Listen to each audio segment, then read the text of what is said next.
You were never enough for me, Daniel, and now everyone knows it. Her voice sliced through the air sharper than the clink of champagne flutes. Sharper than the tinny echo of Mariah Carey's overplayed Christmas anthem buzzing from the speakers. Sharper even than the silence that followed when the words landed and rippled through the crowded office party. And I swear in that instant, the room changed temperature, like every beer in the room went warm and every breath turned heavy, because nothing cuts deeper than the person you built your life around, exposing your supposed inadequacy in front of colleagues, subordinates, executives alike. And as my wife knows, my betrayer stood there in her red dress glowing under the strobe lights with a half-smirk she couldn't quite control. I saw the shift in every face around us. The junior analysts who looked down into their drinks pretending to check messages, the secretaries frozen mid-laugh, the VP who tried to turn away but couldn't, and then like he'd been waiting for this exact cue, my boss. Tall and smug in his overpriced charcoal suit, leaned in close to her, his hand brushing the small of her back, and said with a voice booming just loud enough for the entire hall to hear, "She deserves a man who can give her the world, not just promises and excuses." And that laughter, oh God, that laughter rolled through the room like thunder disguised as applause, pity tangled with mockery. The sound of people enjoying someone else's public crucifixion, and I stood there holding a flimsy paper plate sagging under the weight of greasy sliders and buffalo wings. The very symbol of middle management mediocrity, like my whole identity had been reduced to this paper plate of lukewarm food, while the two people I trusted most stood shoulder to shoulder, dismantling the narrative of my life. Before we get deeper into this story, make sure you're subscribed and tell us in the comments where in the world you're listening from. My name is Daniel Hayes. I'm 38 years old, born and raised in Columbus, Ohio, son of a mechanic and a school teacher. A man who believed in long hours, loyalty, and the slow grind of climbing the ladder the right way.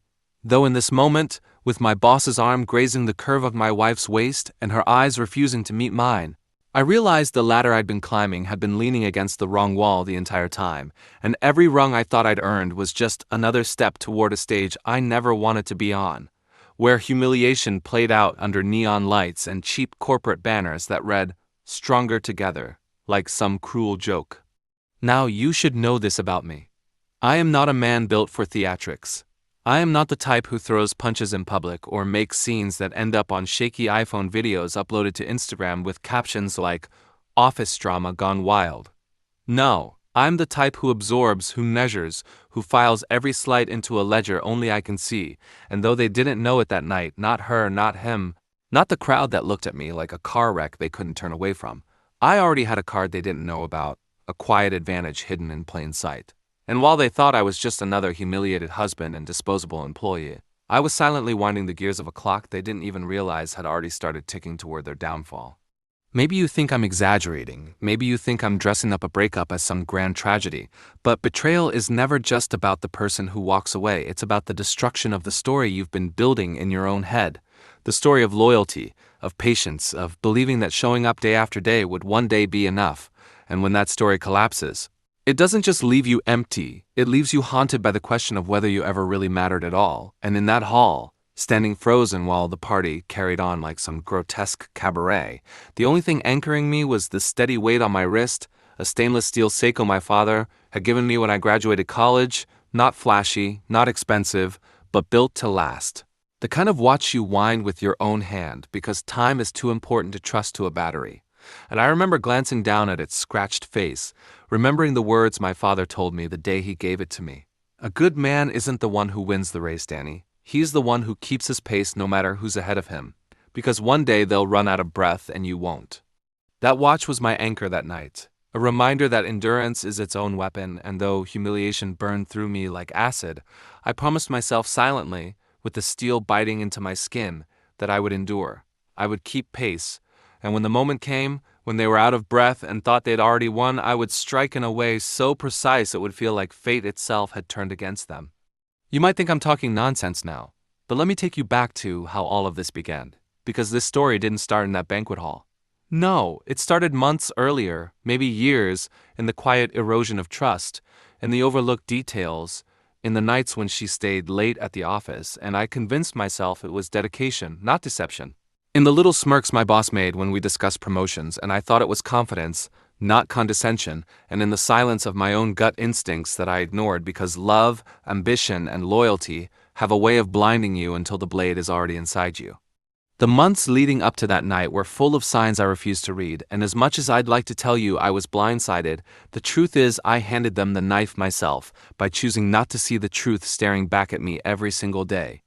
And the funny part is, when I replay those months in my head, the red flags weren't even subtle. They were flashing neon signs you could see from a mile away if you weren't blinded by loyalty and the kind of stubborn pride men like me confused with strength, like the way she stopped wearing the watch I gave her on our anniversary because, in her words, it felt too heavy. Though now I know she meant our marriage was the weight she didn't want to carry anymore, or the way my boss, Greg Lawson. Yeah, I'll use his name because he sure as hell didn't care about mine started finding excuses to mentor her on projects that had nothing to do with her department, late night strategy calls that always seemed to end after midnight when she'd stumble into bed, smelling faintly of cologne that wasn't mine. And I told myself it was paranoia, that I was overthinking, because that's what men do when they're terrified of being right. They lie to themselves with the gentleness no one else offers.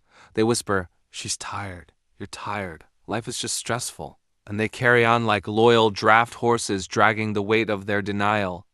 I'd pour another cup of diner coffee at 6 in the morning, sitting in the kitchen half-dressed in my wrinkled shirt and tie, scrolling through financial reports on my laptop. While she scrolled through something on her phone, she'd quickly tilt away when I glanced over.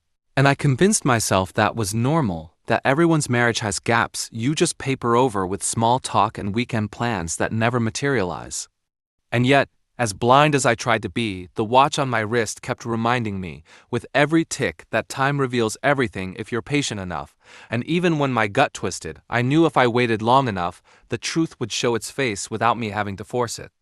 I remember one Friday night at O'Malley's, the bar down the street from the office, where happy hours bled into blurry confessions, where the smell of stale beer and hot wings clung to your clothes until morning, and one of the interns, a cocky kid barely 22, joked to me after his third IPA. "Man, Lawson and your wife, they're like inseparable lately, huh?"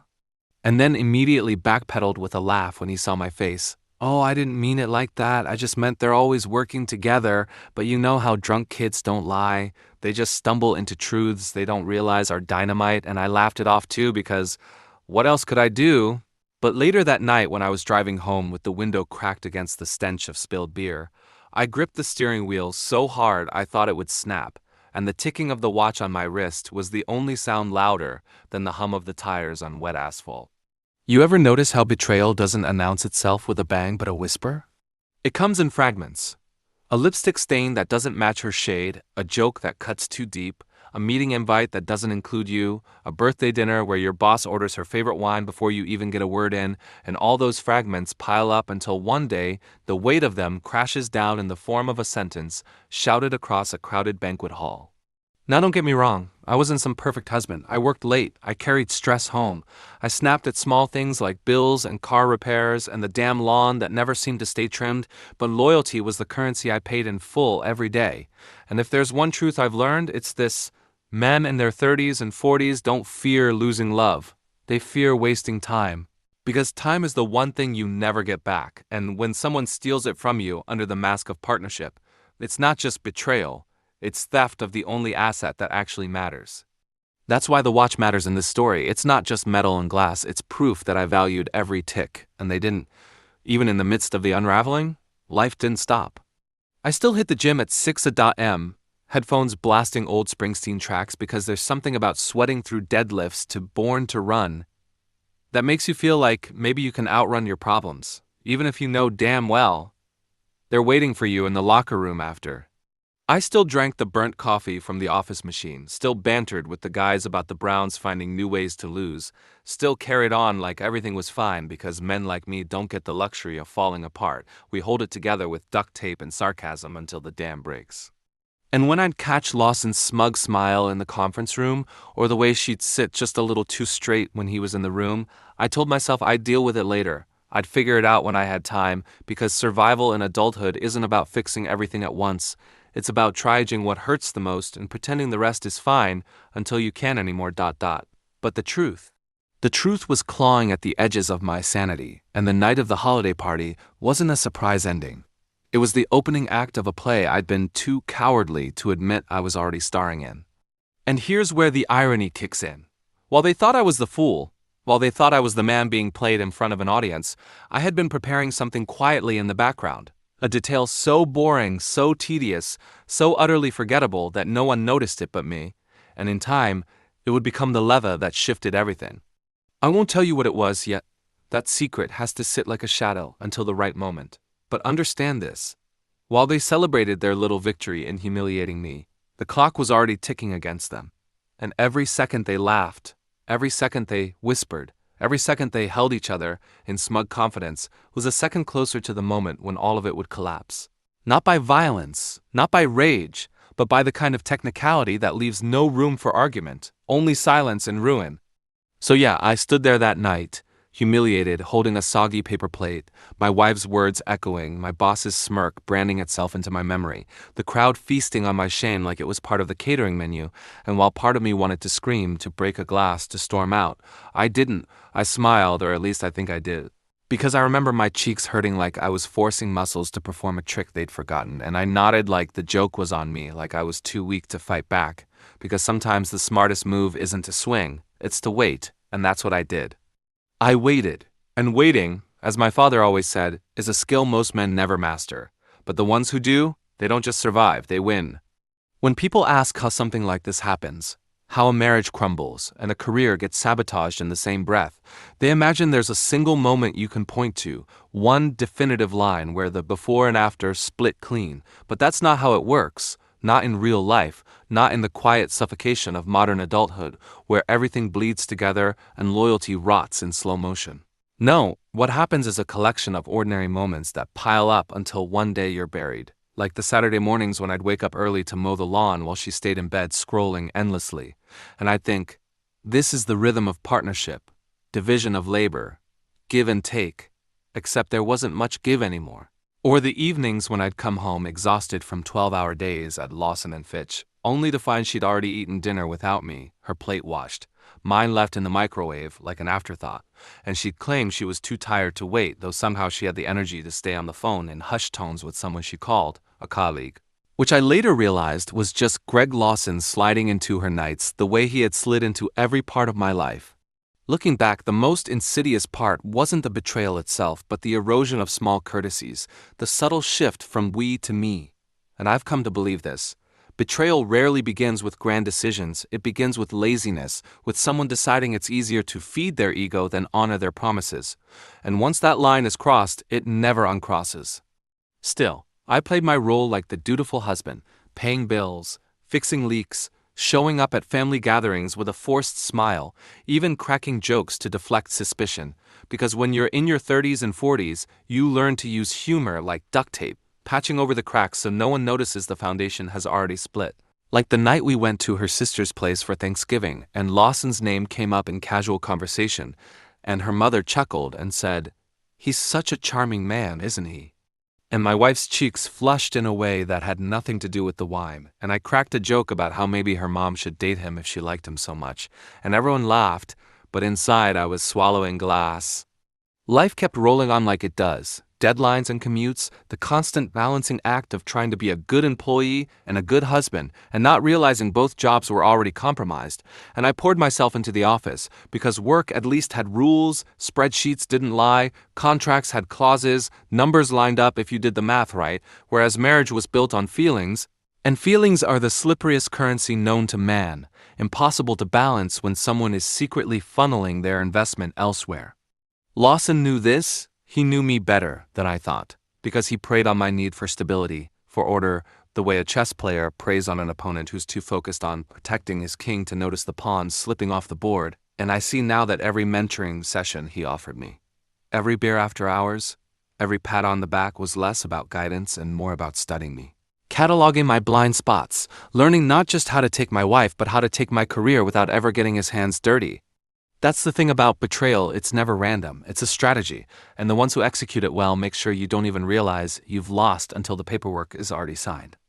Still, I wasn't blind to everything, and sometimes the anger bubbled out in ways I regret, like the time I snapped at her because she spent 3 hours working late and came home smelling like Lawson's cologne, and instead of confronting her directly, I just muttered something sarcastic about how maybe I should work for him, personally, since she seemed to already be his assistant in every way.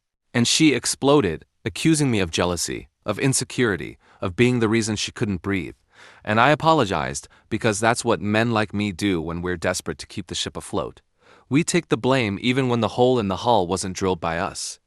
And she knew I'd do it. She knew my loyalty was both my armor and my prison, and she used it against me the same way Lawson used my work ethic against me, keeping me chained to my desk while he chained himself to her. But don't mistake me for some pitiful sap who never fought back, no. I fought in my own way, in the quiet patience my father's watch taught me, the discipline of waiting for the right moment, and in those months leading up to the party, while everyone else thought I was drowning, I was quietly laying groundwork, observing, recording, cataloging details that would matter later. Because here's the wisdom I'll give you. Revenge isn't about rage, it's about record keeping, and the man who keeps records wins wars long after the hotheads have burned themselves out. In the middle of all this, life still had to be lived, and maybe that's what makes betrayal so cruel. It doesn't stop the bills from coming or the car from breaking down. It doesn't cancel your nephew's birthday party or your gym membership. No, you still have to do push-ups next to guys grunting under barbells. You still have to watch the Browns fumble away another fourth quarter. You still have to drink burnt diner coffee with too much sugar because you're too tired to care, and all the while you carry this secret hurricane in your chest that no one else can see. I remember one Saturday morning, I was at the diner on Main Street, the one with the sticky booths and the waitress who called everyone hun, and I was sipping coffee from a chipped mug when Lawson and my wife walked in together, laughing like teenagers. And when they saw me, she froze for half a second before plastering on a smile, and Lawson just winked at me like we were in on some private joke. And I raised my cup in a mock toast, because what else was I supposed to do, make a scene in front of strangers eating pancakes? No, I just sat there, sipping coffee like it was whiskey, burning my tongue but refusing to flinch, and I thought, time, Daniel. Just give it time. And if you think that makes me weak, then you don't understand the power of restraint, because sometimes the strongest move isn't to throw a punch, it's to hold the line until the other man overextends. That's not to say I didn't have moments of collapse. There were nights when I'd sit in my truck outside the house, engine idling, headlights cutting across the driveway, and I'd grip the steering wheel until my hands cramped, listening to the tick of the watch on my wrist, and wondering if my father would be ashamed of me, wondering if he'd tell me I was a fool for staying or proud of me for enduring.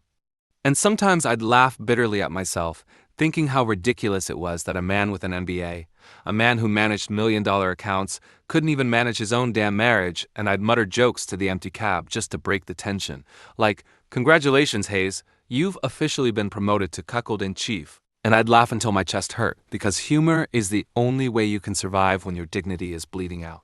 Still, through all of it, I never lost sight of the watch. Every night I wound it before bed, a ritual that kept me sane, the turning of the crown, the click of gears, the reminder that time was still moving forward no matter how stuck I felt, and I told myself this: patience isn't weakness, it's a weapon.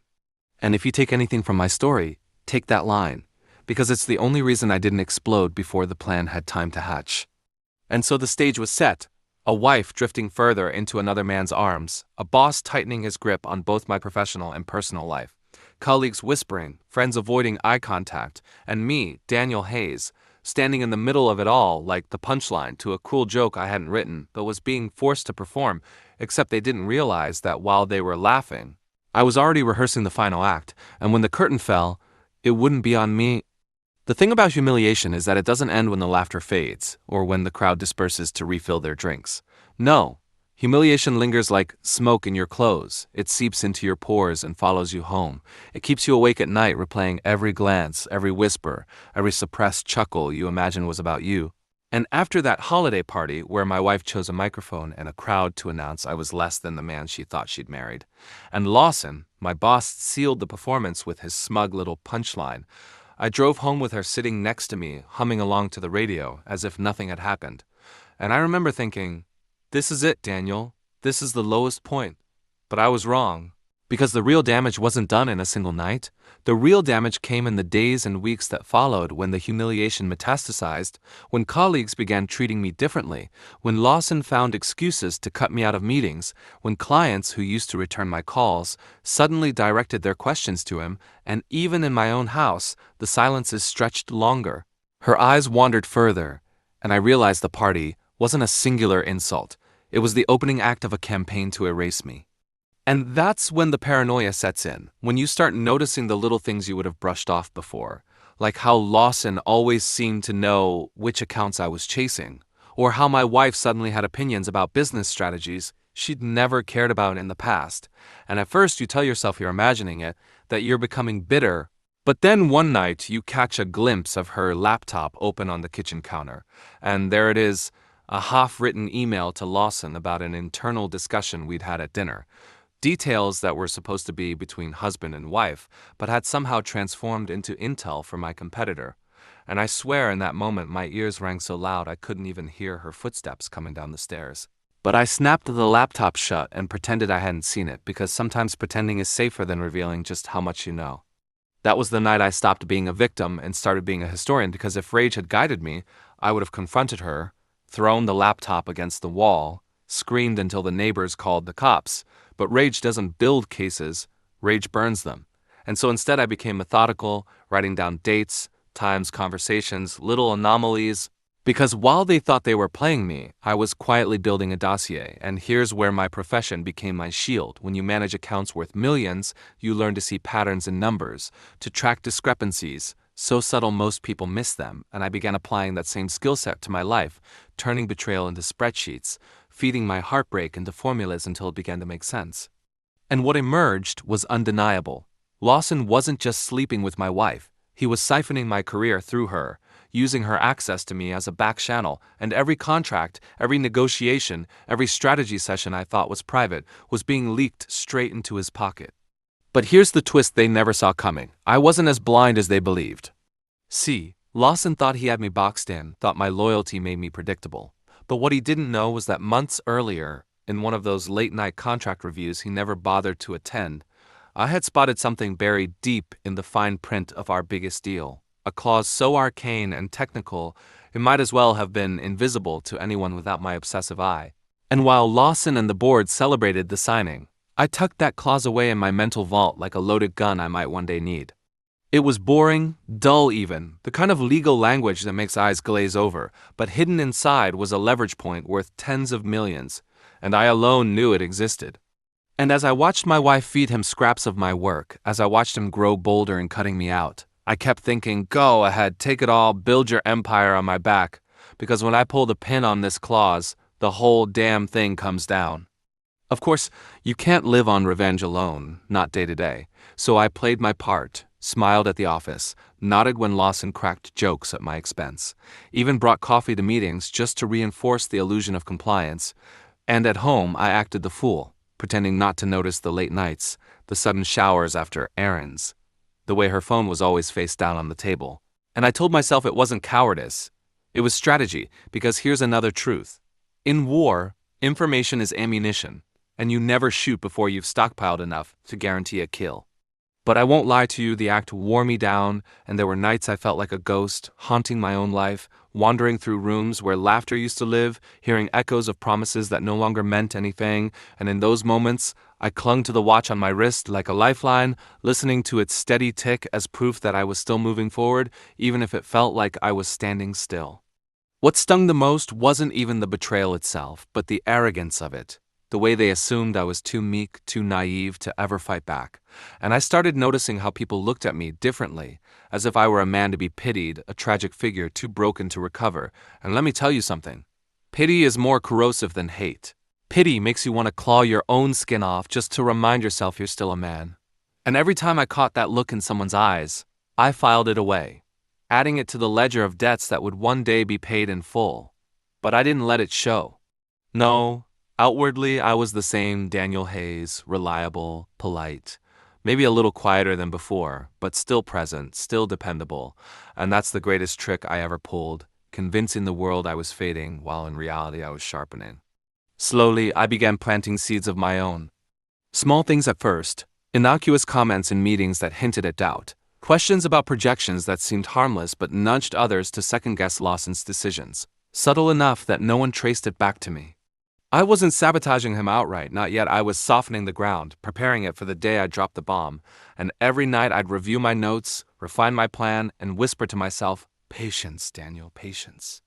And if you want to understand why this story matters, it's because so many people break under humiliation. They lash out too soon, they waste their shot in a burst of anger. But the rare few, the dangerous few, are the ones who learn to let humiliation ferment, to turn it into a vintage so potent that when it's finally uncorked, it doesn't just sting, it destroys.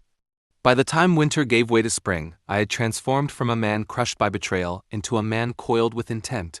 And though they still laughed, still whispered, still shared their little private jokes, I no longer felt like the punchline, I felt like the setup. The quiet beat before the twist that makes an audience gasp.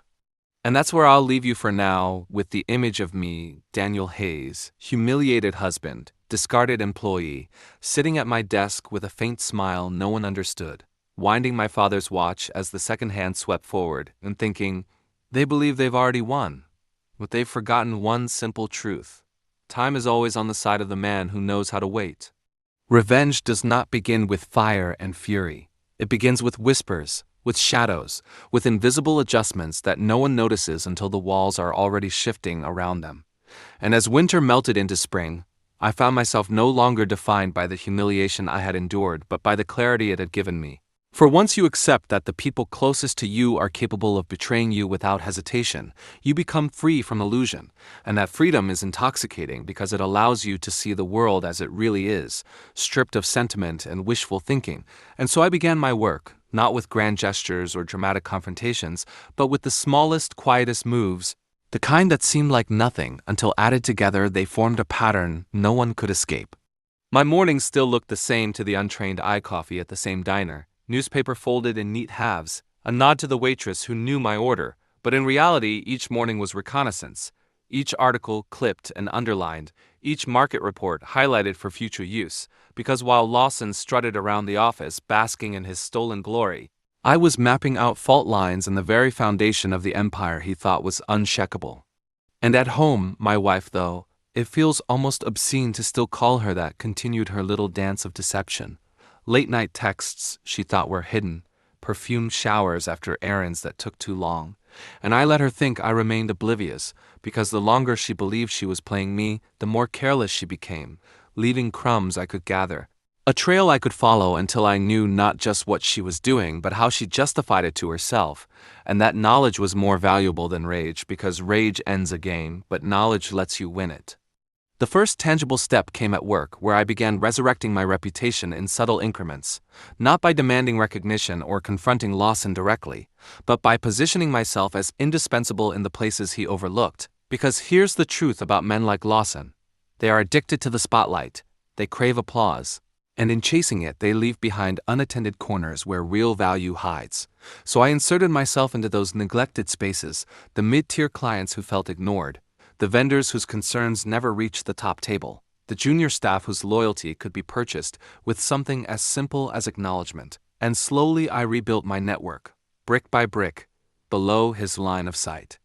I took the time to ask questions no one else cared to ask. I remembered names and details. I treated those invisible people as if they mattered. And soon I began hearing things, little fragments of gossip, quiet admissions of doubt about Lawson's competence. And though no one dared say it loudly, I could feel its seeds of discontent sprouting in the soil he was too arrogant to till. I wrote it all down, cataloging who felt slighted, who was ripe for persuasion, who could be leaned on when the time came, and every entry in that ledger was another bullet loaded into a gun I hadn't yet revealed. At the same time, I began preparing financially, because revenge without resources is just a tantrum, and while Lawson thought he'd cut me off from the deals that mattered, he had underestimated my ability to create value in the shadows, and so I began orchestrating side projects, small consulting favors through shell contacts, discreet arrangements that funneled a modest but steady stream of money into an account under a trust name he'd never recognize. And though the amounts were humble at first, I knew what they represented. They were proof that I could survive without him. Proof that when the time came to detonate that hidden clause, I wouldn't be standing empty-handed. My wife, meanwhile, seemed to relish her dual life, flaunting her new wardrobe, casually mentioning restaurants she'd been invited to with girlfriends, never realizing I had already traced the receipts back to Lawson's corporate card, and each time she slipped up I recorded it, not because I intended to confront her, but because someday those receipts would serve as nails for the coffin I was building. But revenge is not linear. It is not a straight march toward triumph. It is a winding road of doubt and temptation, and there were nights when I lay awake in the stale glow of the streetlight outside our bedroom window, wondering if I had the strength to carry this through, if perhaps it would be easier to walk away, file for divorce, resign, start over in some quiet corner of the country. Because make no mistake, revenge is exhausting. It demands discipline and patience, and there were times when I felt the weight of it pressing down on me like an anvil. Yet each time I considered surrender, the memory of that holiday party returned unbidden, the smirk on Lawson's face, the cruel lilt in my wife's voice, the laughter of the crowd, and I would tighten my grip on the watch at my wrist and remind myself that time had not finished its work yet. That watch became my ritual, my reminder, and each night I wound it as if I were winding myself, storing energy, storing purpose, telling myself not yet, but soon.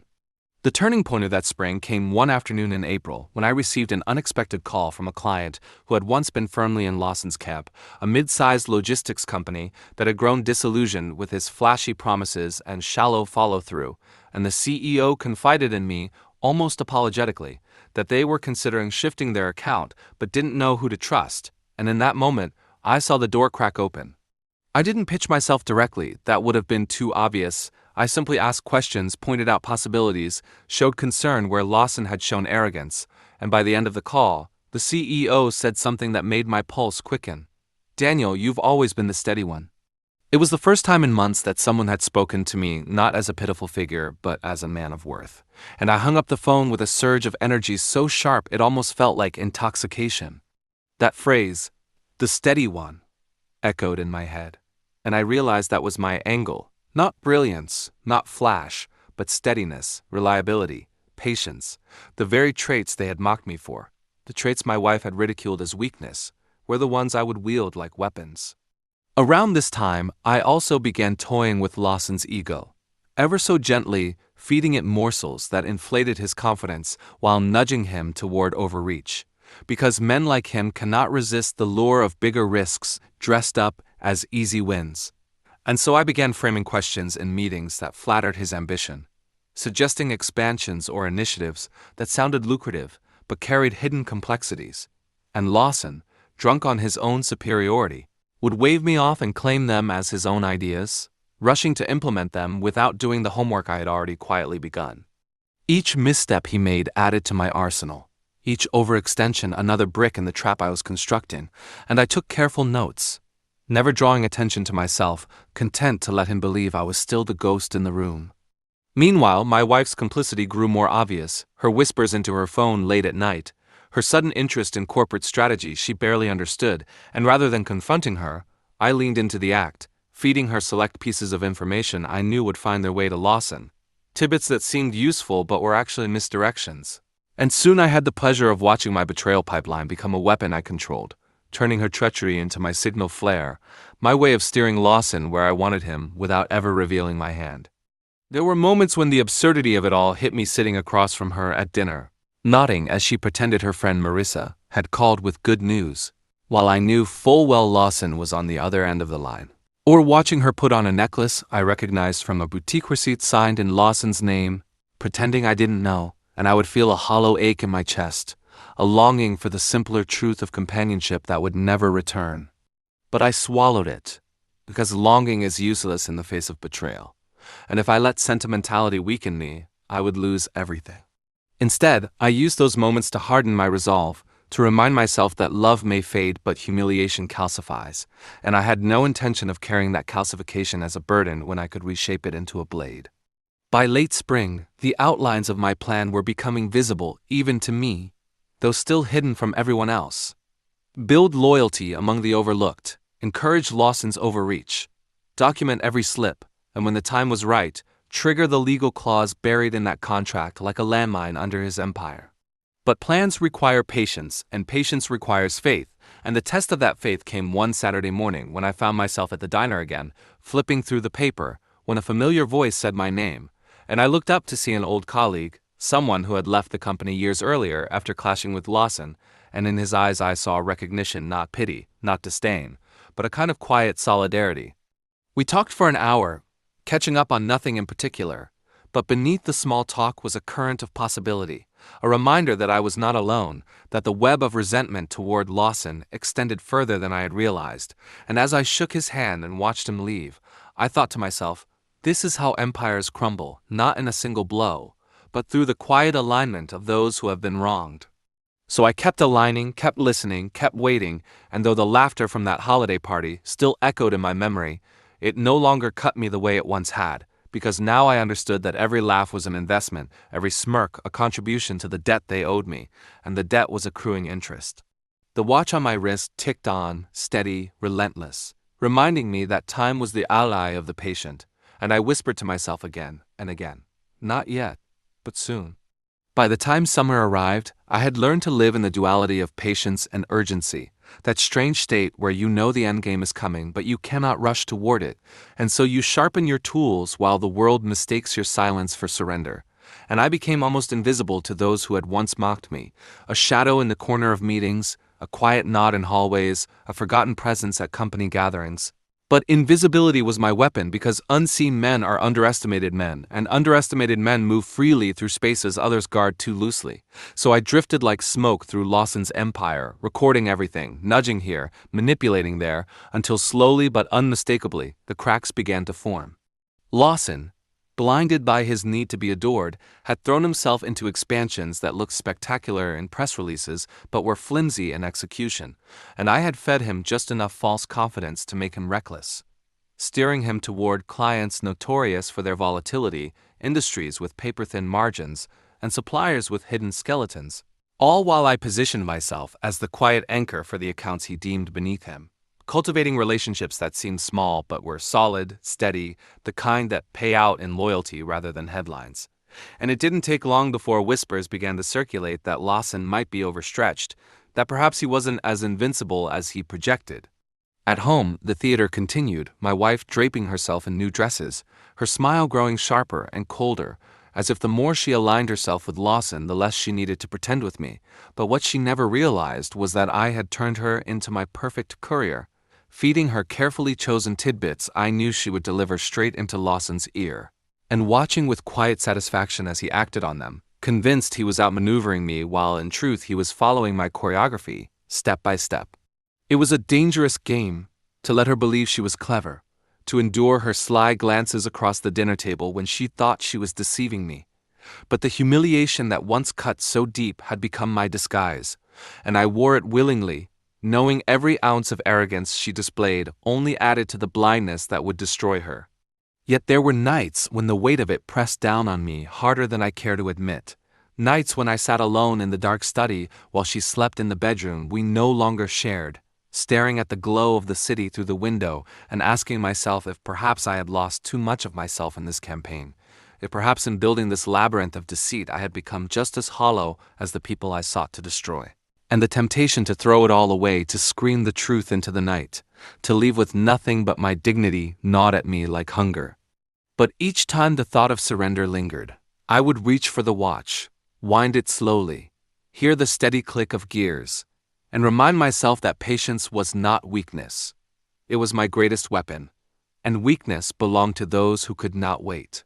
The first true fracture in Lawson's empire came almost by accident, though I had prepared the ground for months, when one of the mid-tier clients I had quietly cultivated discovered a discrepancy in a logistics contract Lawson had signed in haste. A discrepancy so glaring that it revealed not just incompetence but arrogance, and instead of running to him for answers, they called me, their voices tinged with anger and disappointment, and I played my role perfectly, sympathetic but measured, assuring them I would personally review the documents and ensure their interests were protected.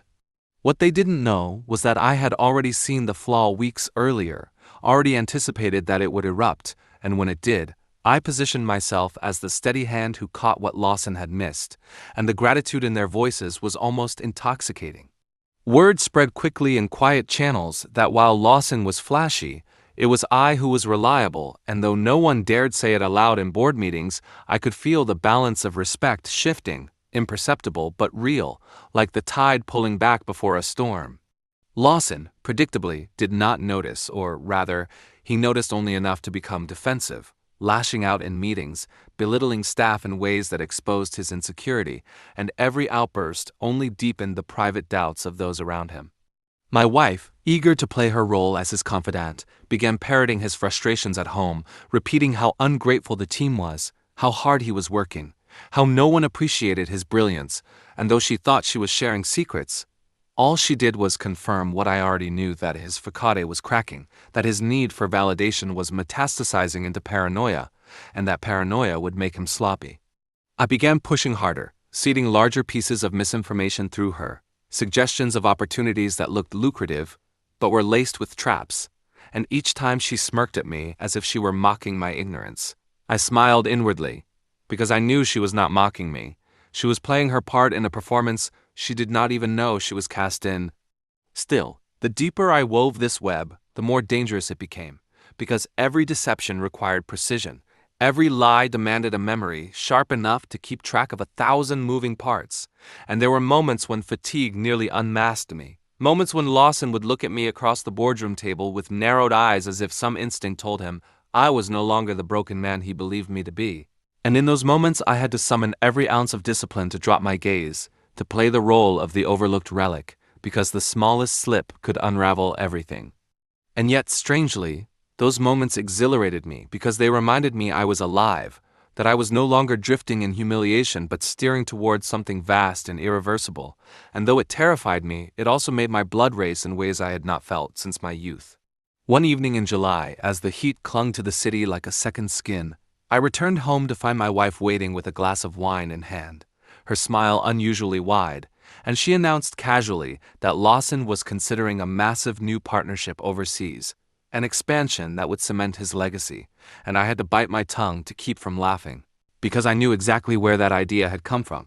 A single conversation I had engineered weeks earlier with a supplier notorious for their instability, a conversation I knew she would overhear and relay to him, dressing it up as if she had stumbled upon privileged information. Lawson, blinded by his greed for grandeur, had taken the bait, and now he was preparing to gamble resources on a venture destined to collapse. And as I nodded and feigned disinterest, she mistook my silence for wounded pride, no doubt believing she had twisted the knife further, never realizing she was tightening the noose around her own neck. That night, after she fell asleep in the room across the hall, I sat by the window and let the city's hum wash over me, and for the first time in months, I allowed myself a smile, not of joy, but of inevitability, because the pieces were moving exactly as I intended. But even inevitability is not without its storms, and just as everything seemed aligned, I found myself blindsided by a surge of doubt that nearly broke me, triggered not by Lawson or my wife, but by something as small as a phone call from my daughter, her voice hesitant, as she asked if I was okay, if I was eating, if I was happy, and though she did not know the details of the betrayal, she knew enough to sense the fracture in our family, and her tenderness cut deeper than any cruelty could. For a moment, I questioned everything. Was I sacrificing what little good remained in my life to chase vengeance? Was I poisoning the very soil from which reconciliation might someday grow? And for hours after that call, I sat in silence, staring at the watch in my hand, wondering if perhaps the ticking was not a reminder of patience, but a countdown to my own destruction. The temptation to walk away surged like a wave, and it frightened me how close I came to surrendering, how desperately I wanted, just for an instant, to be free of the weight of this war. But then, as dawn broke, I remembered the holiday party, the smirk, the laughter, the public humiliation burned into me, and I realized that walking away would not free me, it would chain me forever to that night, to that moment when I was powerless, and so I slipped the watch back on my wrist and whispered to myself, not yet, but soon. The days that followed were a blur of precision, each move measured, each silence deliberate, as I tightened the net around Lawson without him ever realizing, and though doubt still lurked in the corners of my mind, it no longer controlled me because I had accepted that vengeance was not just something I was pursuing, it was something I had become, and there was no turning back now. The empire he believed was unshakable was already beginning to shift beneath his feet, and the irony was delicious. The very people he dismissed as unimportant, the clients too small for his attention, the employees too junior for his respect, were now aligning quietly with me, not out of love but out of necessity, out of recognition that while Lawson flailed, I endured, and endurance was the currency of survival.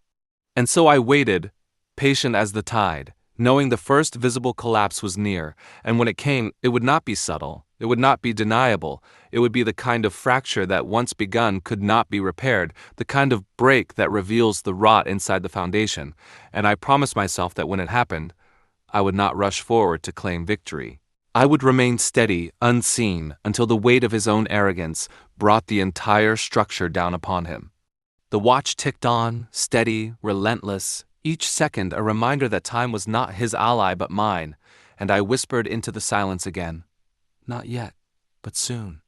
It began with a headline, just one line in the financial press, but the weight of it rippled outward like a stone thrown into still water, and I will never forget the moment I saw it, because though I had known it was coming, though I had planned every inch of the path that led there, the reality of seeing Lawson's name attached to failure was almost surreal.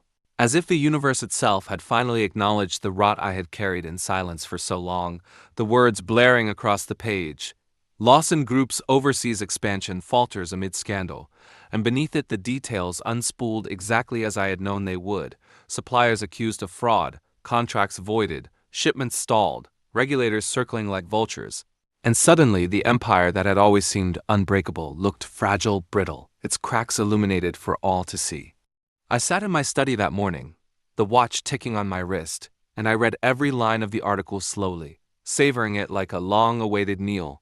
Though I knew this was only the beginning, the first visible fracture that would spread and spread until the entire edifice collapsed.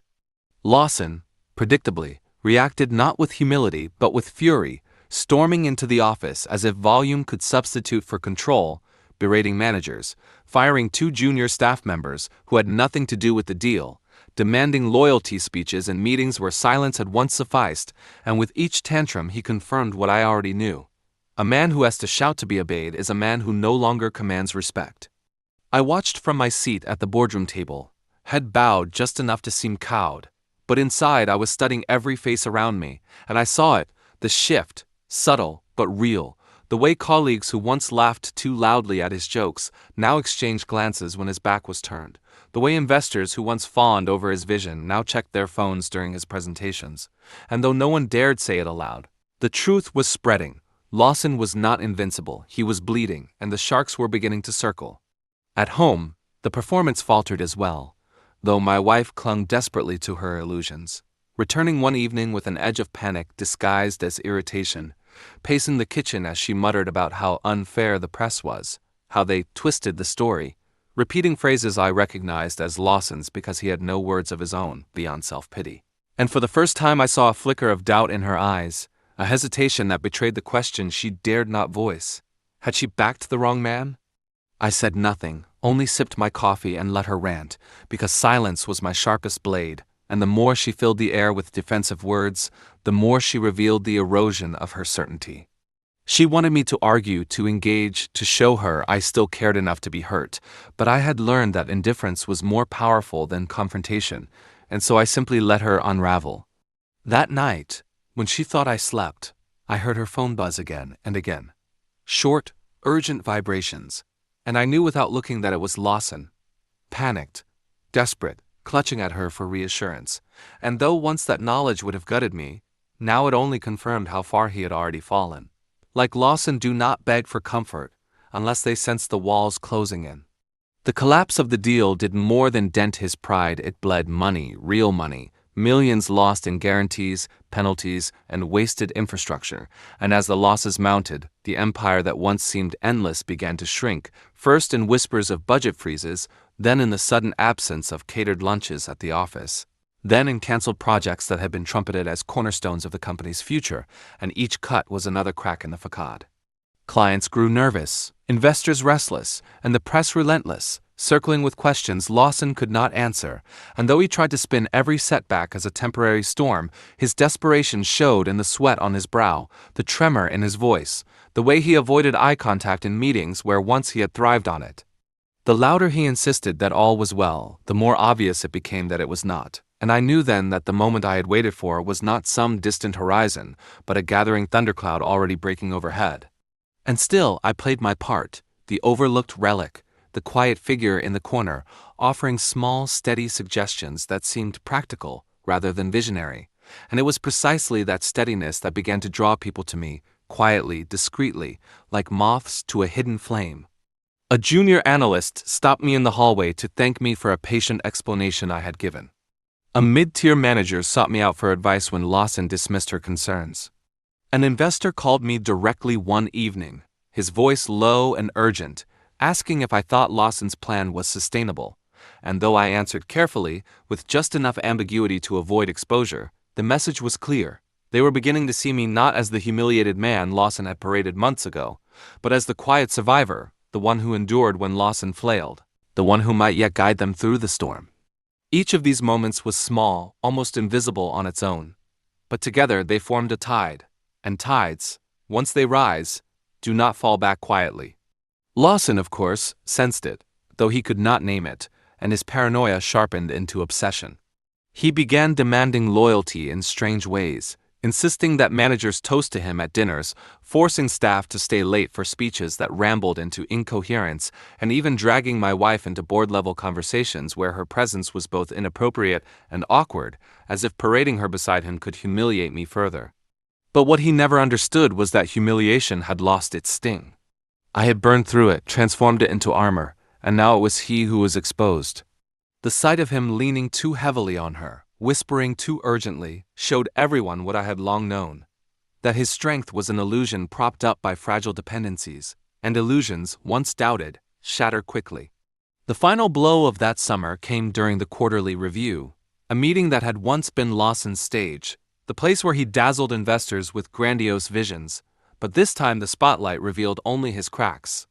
The numbers were damning: losses from the overseas debacle, shrinking margins, eroding client confidence, and though he tried to spin it with talk of short-term volatility and long-term growth, the questions came sharp and unrelenting, each one a blade cutting deeper, and for the first time I saw him falter, his hands trembling slightly as he shuffled his notes, his smile brittle, his temper flaring when an investor pressed too hard.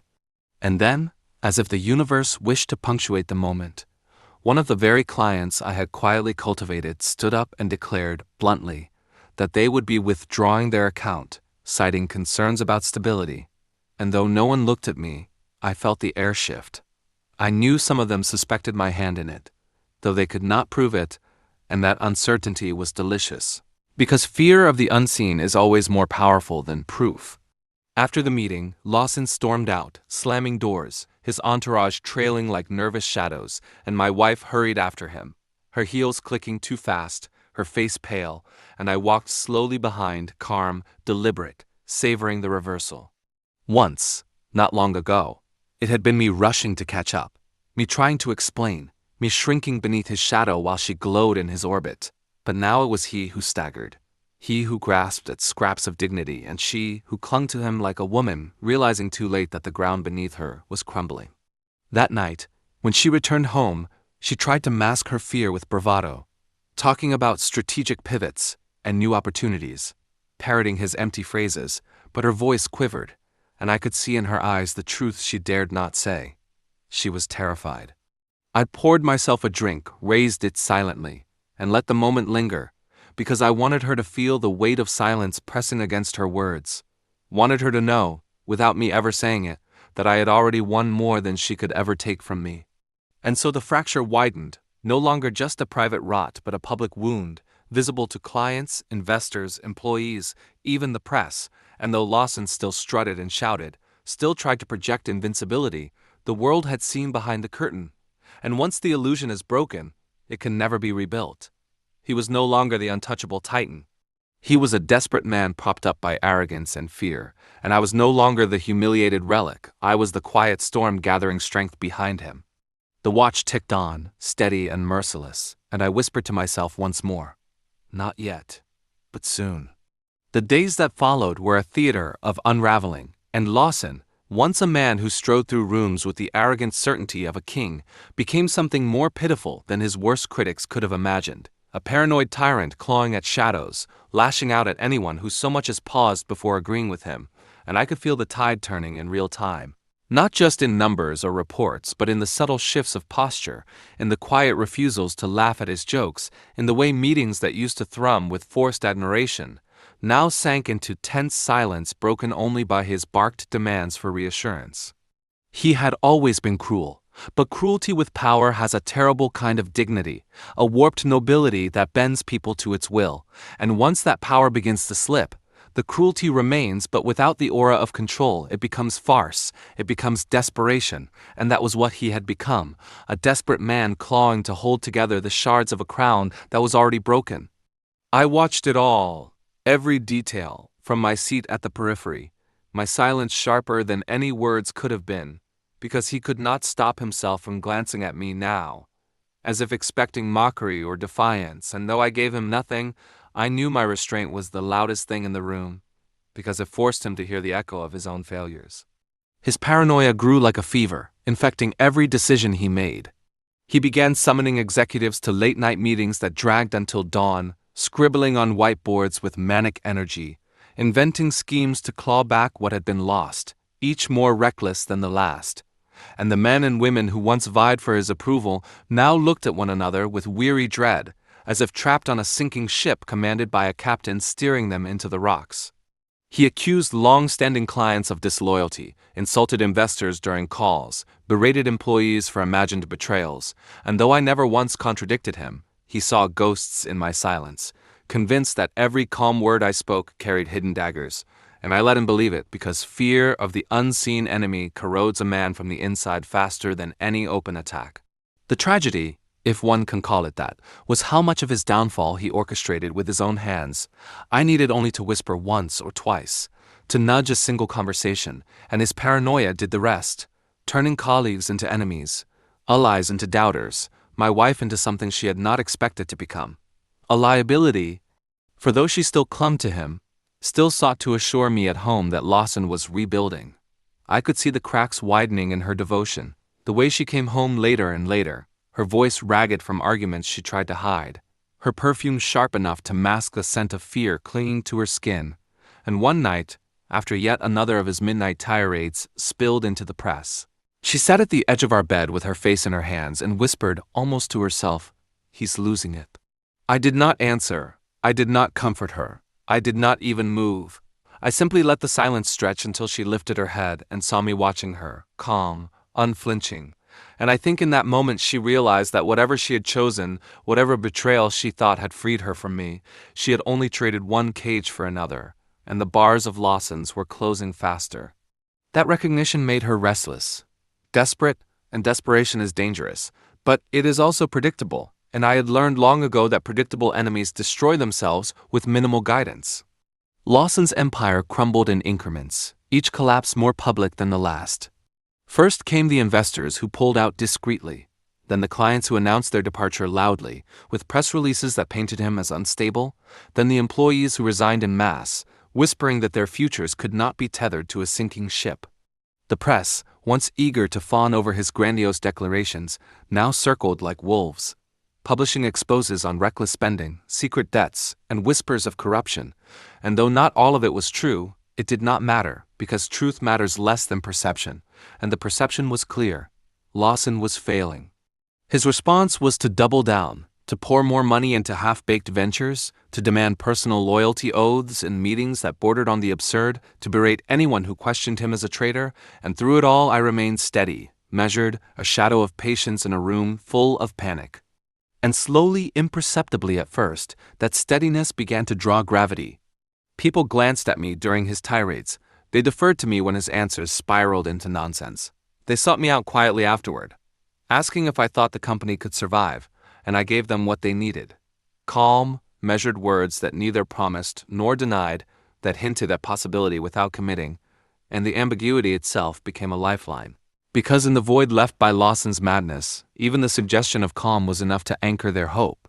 The beauty of it, if one can call such cold calculation beautiful, was that Lawson himself handed me the power he feared I was taking.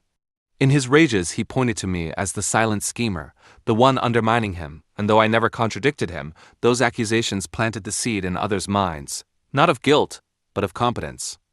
After all, if I truly was the man he claimed, if I was capable of such invisible influence, then was I not already the stronger hand?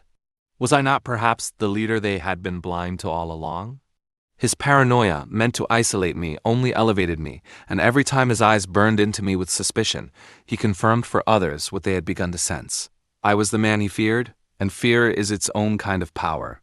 At home, the fracture deepened into something raw and undeniable.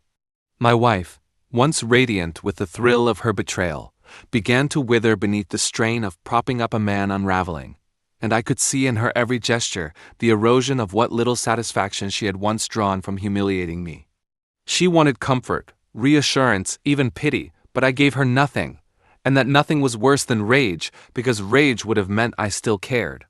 She began drinking more, her laughter forced, her silences longer, and though she still spoke Lawson's name like a talisman, I could hear the tremor in her voice when she did. One evening she snapped at me, accusing me of enjoying this, of watching his collapse with satisfaction, and though she waited for me to deny it, to argue, to insist otherwise, I only looked at her and said, very softly, "You chose him." The words cut deeper than any tirade, because they left her alone with the truth of her choice, and the silence that followed was louder than any shouting match could have been. The climax of his paranoia came during the annual shareholders' meeting, a spectacle he had always used as his coronation, a place where he performed his role as visionary king. But this time the stage betrayed him. The numbers were catastrophic, the investors restless, the press merciless, and Lawson, instead of tempering his arrogance, doubled it, delivering a speech so unhinged that whispers began to ripple through the room. He ranted about loyalty, about betrayal, about unseen enemies, and then, in a moment that sealed his downfall, he pointed directly at me across the hall, his voice breaking as he accused me of orchestrating his ruin, of whispering into ears, of stealing from him what was rightfully his, and though I remained seated calm, my hands folded neatly, the image burned itself into every mind in that room. Lawson, once the untouchable titan, reduced to a madman screaming at a silent man who did not rise to defend himself. The power of silence is that it forces others to decide where the truth lies, and in that moment, they all decided. Afterward, the fallout was immediate. Investors demanded his resignation, clients announced further withdrawals, employees whispered openly about alternatives, and though Lawson refused to step down, insisting he would fight, the truth was that the war was already lost. He had destroyed himself with his paranoia, his arrogance, his cruelty, and all I had done was wait. My wife too saw it, and though she tried to salvage her pride with cold remarks, her eyes betrayed her. She knew she had bound herself to a man crumbling into dust, and the humiliation of that knowledge was far sharper than anything she had inflicted on me months before. I watched her suffer in silence, just as I had once suffered, and I felt no urge to comfort her, no instinct to soften the blow, because revenge, true revenge, is not about the moment of triumph.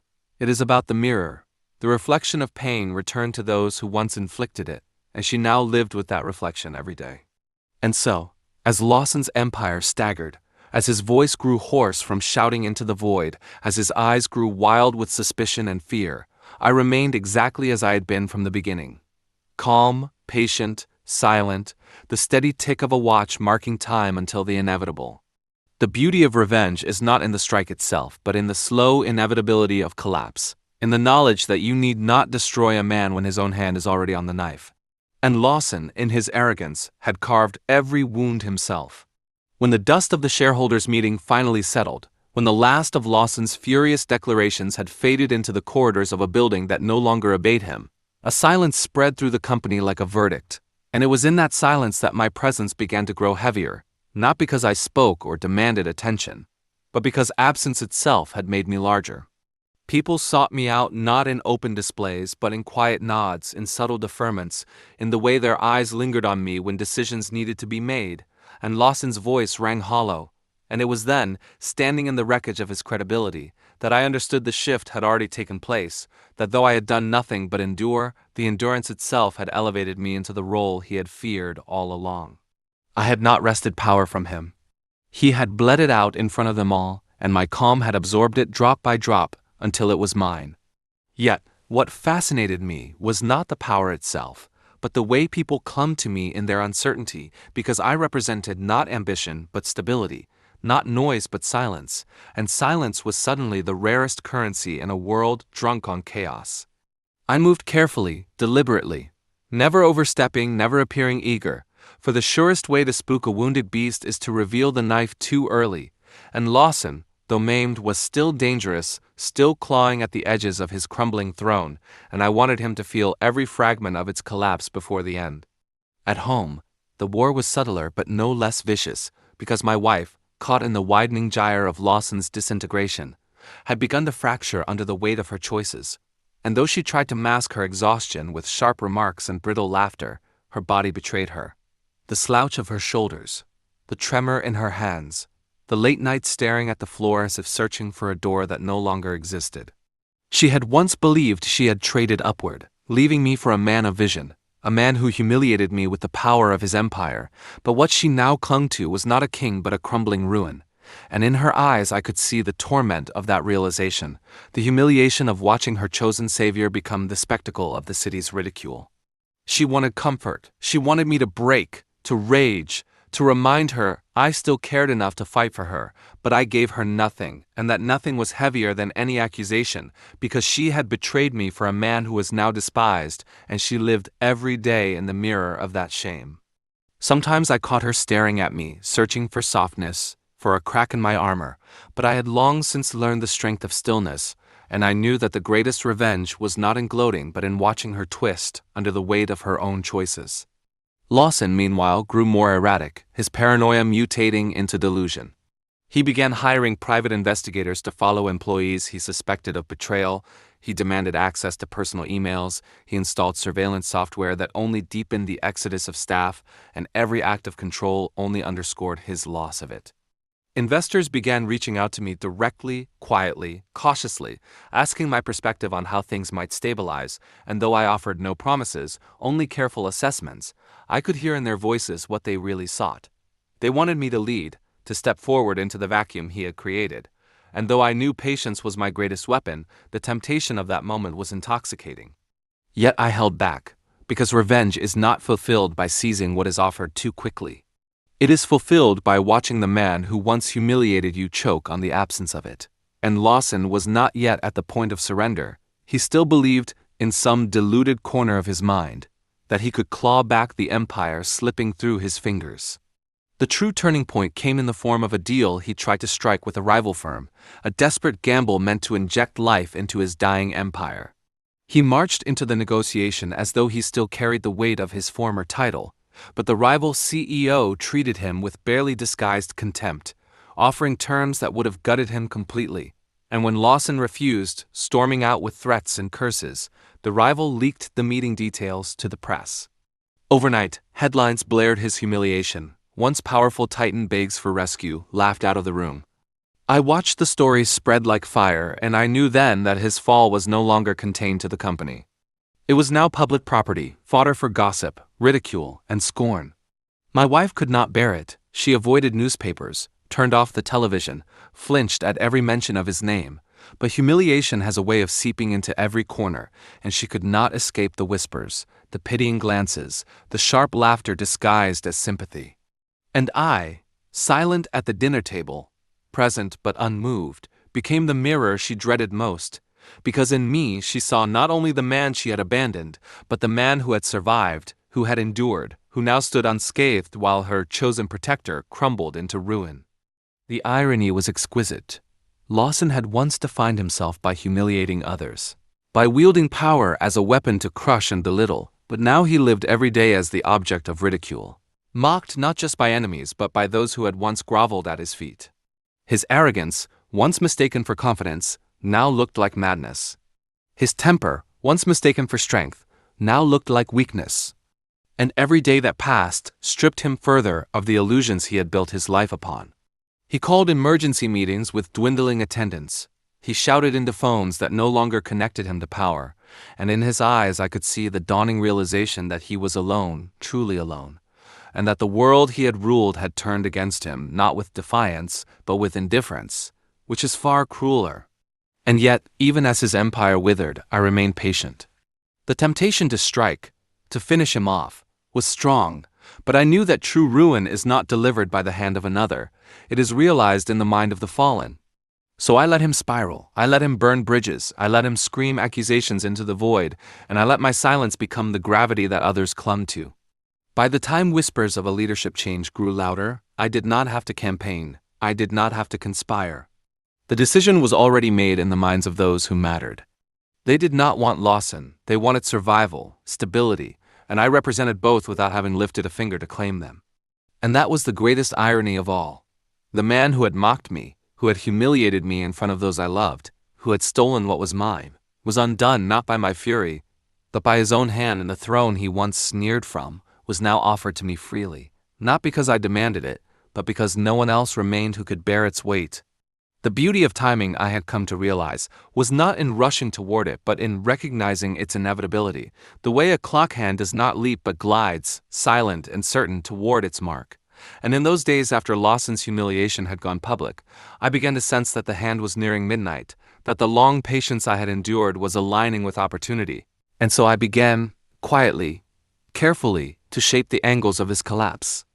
It started with conversations, never in public, never in ways that could be traced back to me, but in quiet corners of the building, in the shadows of conference rooms, in late-night phone calls where my voice was measured, reasonable, never overtly ambitious, simply reflective, as though I were just another weary passenger on a sinking ship. I listened more than I spoke, and in listening, I planted the seed of doubt. The idea that perhaps Lawson was not merely struggling but unfit, that perhaps survival required more than loyalty to a man who had become an embarrassment. And the more I listened, the more they revealed what they already believed, which made my silence seem prophetic, as though I had simply confirmed what they had always feared. Timing was everything, and I did not need to convince them. I only needed to allow them to hear themselves. Lawson, of course, sensed it. He was not blind to the shift, only incapable of addressing it with grace. His paranoia bloomed into desperation, and he began lashing out in ways that only deepened his alienation. He accused board members of betrayal. He threatened lawsuits against journalists. He berated his inner circle in meetings that leaked almost instantly to the press, and every outburst was another brick removed from the fortress he once commanded. I let him rage. I let him burn, because fire consumes fastest when it is denied fuel, and my refusal to engage, my refusal to rise to his provocations, made his fury seem like the thrashing of a drowning man. He called me into his office once, eyes bloodshot, voice trembling with anger and fear, and accused me of orchestrating a coup. "Don't think I don't see you, Daniel," he spat, his fists slamming the desk. "Don't think I don't know what you're doing." I met his gaze with calm, a silence so absolute that it unnerved him more than any denial could have. And after a moment his voice cracked, his fury collapsing into something that looked dangerously close to pleading, and I knew then that the clock was ticking its loudest in his ears, that he could feel midnight approaching, but had no way to stop it. At home, the watch on my wrist became a talisman of sorts, a reminder of the time he had stolen from me, the loyalty she had squandered, the patience I had been forced to cultivate.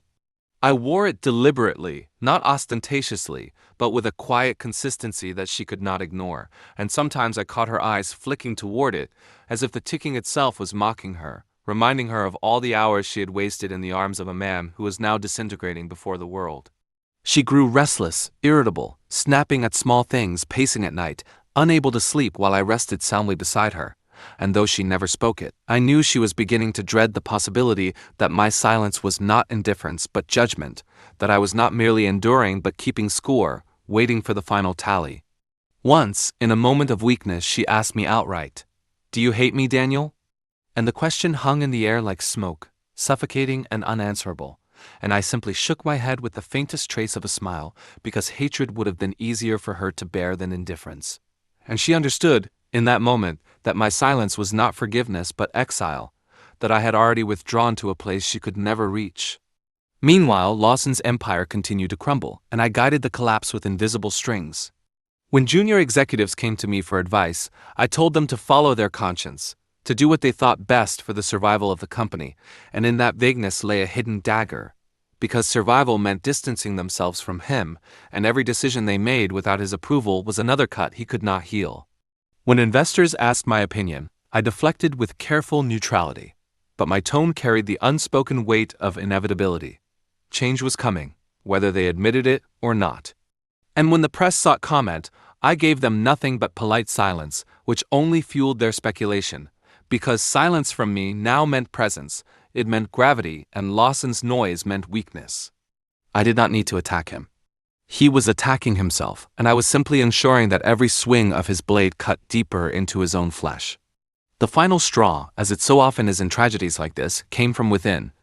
Lawson's chief financial officer, a man who had served him loyally for over a decade, resigned suddenly, citing irreconcilable differences in vision. And though the statement was diplomatic, everyone understood its meaning. He no longer believed Lawson was fit to lead. His resignation letter leaked within hours, and the board convened an emergency session. I was invited not as a conspirator, but as a necessity, as the one person they trusted to provide clarity amidst the storm. I sat at the table while Lawson raged, his voice hoarse from shouting, his face pale with exhaustion, and for the first time I saw not the tyrant who had humiliated me, but the hollow shell of a man terrified of being forgotten.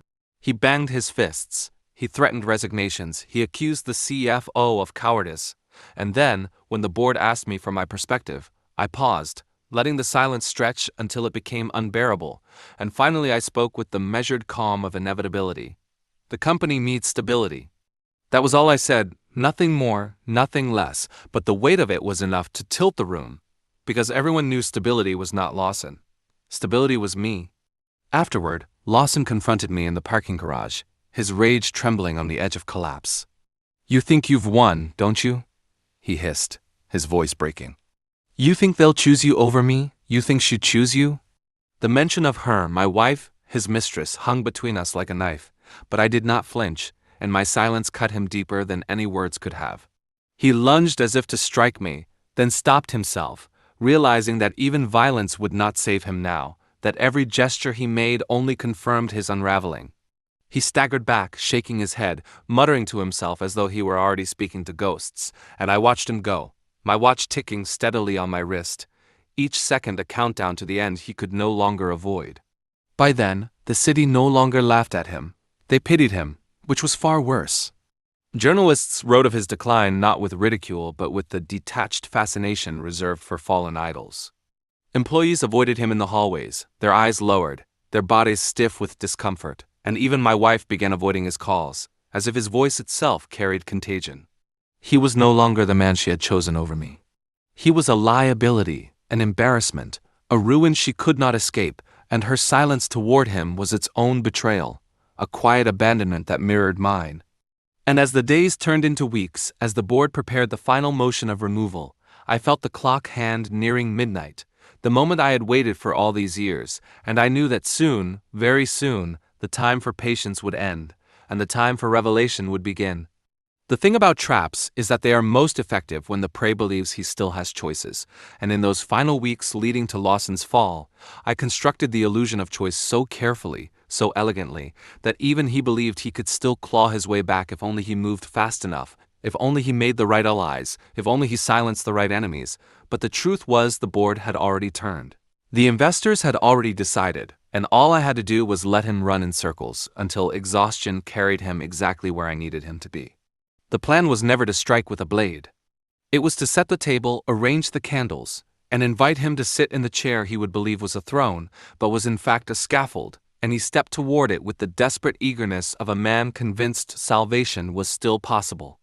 My watch ticked against my wrist, steady and merciless, and in its rhythm I heard not merely time but judgment, the long years of silence crystallizing into inevitability, and every time its second hand leapt forward, I felt the noose draw tighter around his throat.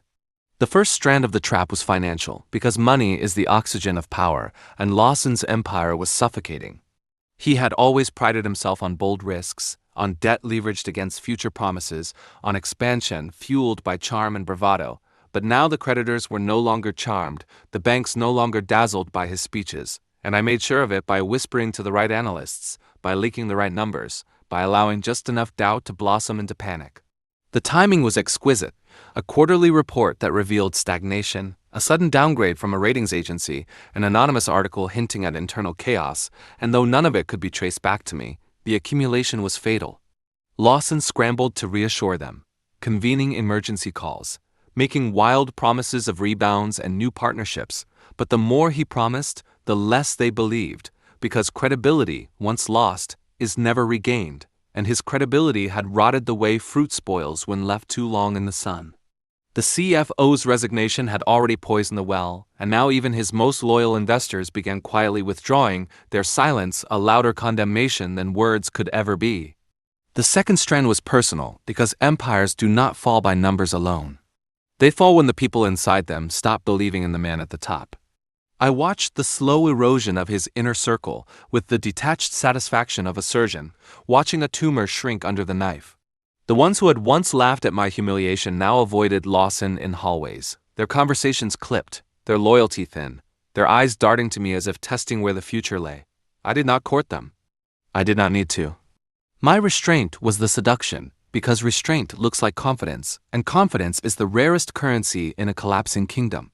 They came to me quietly, in hushed tones, asking my opinion, seeking my steadiness, and every time I gave them nothing more than calm neutrality, as though I bore no ambition at all, when my neutrality was the very thing that condemned Lawson, because it revealed how far he had fallen that even silence looked preferable to his leadership.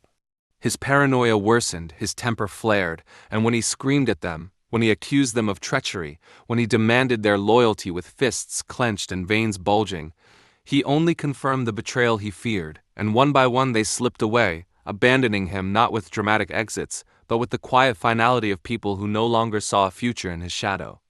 The third strand, the one that completed the noose, was her. My wife, his lover, the woman who had chosen him over me, the wound that had never healed, became the final piece in the architecture of his ruin. For a long time I had kept my silence, enduring her restlessness, her sleepless nights, her quiet attempts at reconciliation, but now as Lawson's empire trembled, she grew more distant from him, not because of me but because of what he had become, and I allowed that distance to widen until it became a chasm. She stopped answering his calls. She stopped visiting his office.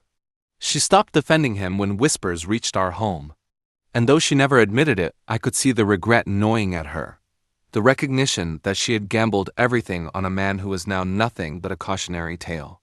She began watching me again the way one watches a storm approach, her eyes flicking to the watch on my wrist as if it were a metronome counting down to some inevitable reckoning, and the irony was not lost on me that she, who had once wielded humiliation as a weapon, was now the one humiliated by silence, exiled within the walls of our own home, waiting for a forgiveness that would never come. The night the board finally convened to decide his fate, I knew the trap had reached its zenith. The meeting was scheduled for 7. But I arrived early, sitting in my car in the darkened lot, the watch ticking steadily as I rehearsed the silence that would be my greatest weapon. Lawson arrived late, storming into the building with his tie loosened, his eyes bloodshot, his face drawn with the exhaustion of a man who had been fighting battles on every front and losing them all. He still believed, I think, that he could rally them, that one last speech, one last burst of charisma, could turn the tide, and it would have been almost pitiable if it had not been so deserved. He spoke for nearly an hour, his voice rising and falling with all the theatrics of his prime, but there was no fire in it, only desperation, and when he finished, the silence that followed was damning. Then they turned to me. I said nothing of ambition, nothing of revenge, nothing of betrayal. I spoke only of stability, of responsibility, of the company's duty to its employees and investors, and my words landed not as arguments but as inevitabilities, because the decision had already been made long before the meeting began. They voted, and the tally was overwhelming. Lawson was out. He erupted, of course, his voice breaking with rage, his fists slamming against the table, his accusations spewing like venom, but the fury had no power left. They escorted him out, his body stiff with disbelief, his eyes wide as though he could not comprehend that the empire he had built was gone in a single evening, and as he passed me in the hallway, he stopped, his face stood with grief and hatred. "You did this," he whispered, his voice trembling. "You waited, you watched, and you did this to me." I met his gaze without a word, letting the silence confirm what he already knew. And in that silence I saw the full weight of his recognition. That everything he had used to destroy me, power, wealth, charisma, even her, had been turned back on him. That I had not needed to strike because he had delivered himself to ruin with every step he took. When I returned home that night, she was waiting for me, her eyes wide, her body tense as though she had been holding her breath for hours. "Is it done?" she asked, and I simply nodded, removing the watch from my wrist and setting it on the table between us. The ticking filled the room, louder than it had ever seemed before, and she stared at it as if it were a judgment rendered against her as well, because in truth it was. Time had been my ally, patience my weapon, and now both had delivered the justice neither of them had believed possible. She reached for me then, a tentative gesture, but I pulled back, my silence sharper than any rejection, and she understood at last that though Lawson had fallen, her place in my story was already over. The trap had not been only for him. It had been for her as well, and now both of them were caught in it, bound not by chains but by the irreversible weight of choices they could never undo. And as I sat alone in the dark that night, the watch ticking steadily in the quiet house, I felt not triumph but inevitability, not joy but completion, as though I had simply allowed time to do what it was always going to do, and all I had done was step out of its way. Midnight had struck, the noose had tightened, and there was nothing left now but the silence that follows an execution, heavy and eternal. There is a silence that follows the destruction of a man's empire, a silence so deep it almost feels like mercy. But it is not mercy. It is the hollow quiet of absence, of voices that no longer answer his calls, of doors that no longer open at his command, of faces that turn away rather than acknowledge his ruin, and it was in that silence that Lawson now lived, stumbling through days that once would have been orchestrated with meetings and celebrations and declarations of power, but were now reduced to half-empty rooms, unanswered emails, and whispers that chased him down every corridor like the last echoes of a song whose singer had been dragged from the stage. I watched it all unfold not with glee, but with the detached stillness of someone who had seen the storm coming years before, who had measured the pressure drop, who had known the levees would break, and though there was satisfaction in seeing him stripped of the arrogance that had once made him invincible, there was also a strange calm in realizing that the real revenge was not in his removal, but in his unraveling. For removal is a single blow, but unraveling is a slow death, one thread pulled at a time until the fabric is gone and only tatters remain. The board had cast him out, yes, but that was only the beginning. The true reckoning would come in the days after, when he discovered that without the crown, even his allies saw no reason to bow, and the man who had built an empire with charisma now could not even command a polite smile from the janitors who had once scurried to clean his boots. I saw him 2 weeks later, not in a boardroom but in a bar, the kind of place where the lights are kept dim so that shame can drink unnoticed, and he was hunched over a glass that had been refilled too many times, his once perfect suit wrinkled, his once practiced posture slouched, his once sharp eyes bloodshot and dull.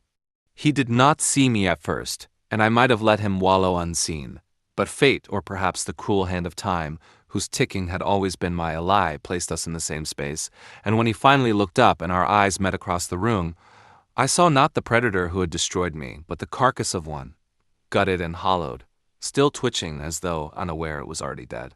He staggered toward me, his voice slurred but still carrying that familiar edge of accusation, and he hissed my name like a curse. "You think you've won, don't you?" He spat, his words dripping with the desperation of a man who refuses to believe the war is over. I said nothing, only glanced at the watch on my wrist, its second hand sweeping forward in that patient, inevitable rhythm, and something in that silence, in that ticking, broke him more than any words could. He lunged, tried to shove me, but his strength was gone, and when the bartender and another patron pulled him back, he screamed that I had stolen everything, that I had poisoned them all, that I was the reason he was nothing now. And though the room looked at him with pity, I knew in his eyes that pity was worse than hatred, because hatred at least means you still matter, while pity means you are already a ghost. But ghosts are dangerous when they believe they still have unfinished business, and Lawson was not yet finished. Stripped of legitimacy, he began to scheme in shadows, trying to claw his way back not with board votes or investor meetings, but with threats, with bribes, with promises whispered into the ears of those who were weak enough to listen. He thought he could build a rebellion, thought he could rally the broken pieces of his old empire into a new weapon. But what he did not realize was that every step he took to fight me was already anticipated, already accounted for, already twisted into the ropes of the very noose I had been tightening for years. When he tried to call in favors from politicians, I made sure their aides reminded them of his scandals. When he sought loans from overseas financiers, I arranged for anonymous dossiers to arrive on their desks, filled with carefully documented truths about his instability. When he reached out to the press to paint himself as a victim, I had already seeded the narrative of his arrogance, his recklessness, his betrayal, so that even his pleas for sympathy sounded like the ramblings of a man incapable of accountability. And when he turned, inevitably, to her, to my wife, his former lover, I knew the circle had almost closed, because in his desperation he believed she might still be the ally she once was, that she might still choose him over me, but he did not see how the years of silence had changed her, how the regret had calcified inside her, how she now looked at me not with love but with awe, the kind of awe reserved for forces too vast to oppose. She turned him away, her rejection soft but final, and when he stormed out of her presence, the last thread of his delusion snapped. The watch ticked on, relentless, marking not merely ours but his descent, and I began to feel the weight of inevitability pressing against me like gravity. For years I had imagined this moment as a crescendo of fury, a blaze of vengeance, a spectacle in which he was crushed publicly and irrevocably.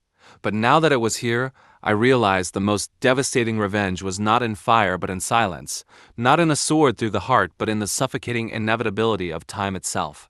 Yet something still remained unfinished, a final movement in the symphony that had not yet been played, and I knew instinctively that his ruin, though vast, was not yet complete, because humiliation and exile, while sharp, can still be endured if one has money, if one has dignity, if one has even a sliver of pride left. My task was not to defeat him that had already been done, but to erase him, to make him irrelevant, to ensure that when his name was spoken, it was not with fear or respect or even hatred, but with the casual dismissal one gives to a man who never truly mattered. That was why I engineered the gala. Not just any gala, but the annual charity event Lawson had once presided over like a king, the stage where he had basked in applause and paraded his wealth beneath chandeliers that glittered like crowns, and now with him dethroned, the invitation came to me. I accepted, not because I cared for the charity, not because I sought their applause, but because I knew he would come. He would not be invited, of course, but he would come, because pride is the last thing to die in men like him, and pride would not allow him to watch from the shadows while I stood in the light where he had once stood. The night of the gala, I dressed in the quiet armor of success, not gaudy, not loud, but immaculate, precise, the navy suit tailored to perfection, the watch gleaming against my wrist, and when I stepped onto that stage to speak, I felt the electricity in the air shift, as though time itself leaned closer to witness.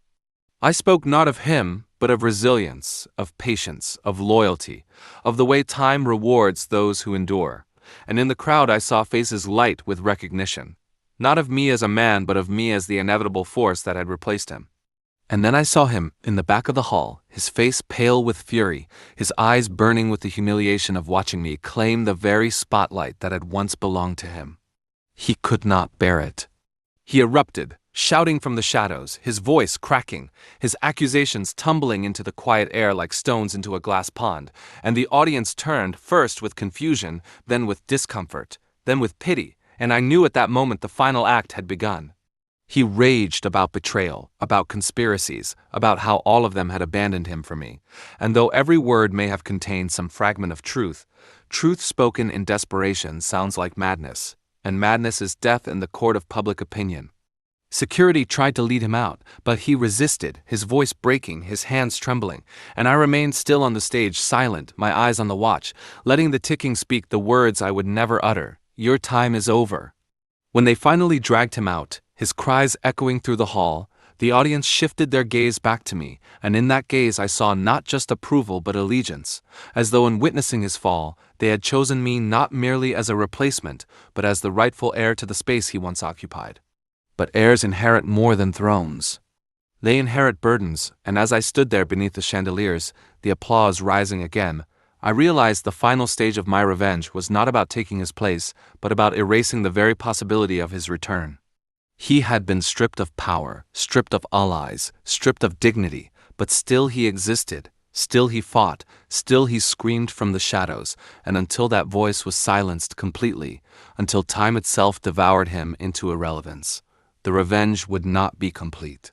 The watch ticked on, relentless, And I knew then that the last act would not be played in boardrooms or galas, but in the deeper silence that comes after reputation dies, when even memory begins to turn its face away.